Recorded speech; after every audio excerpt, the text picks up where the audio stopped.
రాష్ట్ర ప్రజలకి సేవ చేసే విధంగా మా ప్రీతమ నాయకులు శ్రీ నారా చంద్రబాబు నాయుడు గారు ముఖ్యమంత్రిగా ఎన్నుకోవడం జరిగింది. మా ప్రభుత్వం అంధకారంలో అభివృద్ధికి సంక్షేమానికి దూరంగా ఉన్న ఈ రాష్ట్రంలో తిరిగి గాడిలో పెట్టేదానికోసం ప్రయత్నం చేస్తున్నాం. వ్యవస్థని నిర్వీర్యం చేశారు. ఈరోజు జరిగిన సమీక్షలో 2-3 విషయాలు చూస్తే మీకు అక్షర సత్యాలు అధికారుల ద్వారా వచ్చాయి. వెలిగొండ ప్రాజెక్టుని వెంటనే పూర్తి చేస్తామని చెప్పినటువంటి ఆ రోజు ముఖ్యమంత్రి, ఈ జిల్లాలో ఉన్నటువంటి మంత్రులు, ఆ ప్రాంతం నుంచి ప్రాతినిధ్యం వచ్చిన వ్యక్తులు రోజుకో డేట్ మార్చుకుంటూ వాయిదాలు వెళ్ళారు. విడతల వారీకి వెళ్ళిపోయారు.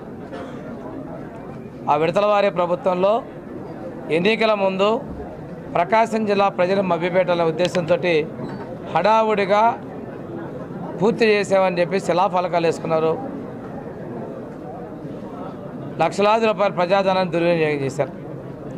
ఈరోజు అధికారులు చెప్పారు చాలా పనులు పెండింగ్లో ఉన్నాయి, ప్రాజెక్టు పూర్తి కావడానికి సమయం పడుతుంది, ఇంకా గ్రాంట్స్ కావాలి, నిర్వాసితులను ఖాళీ చేయించాలి, లైనింగ్ పూర్తి చేయించాలి.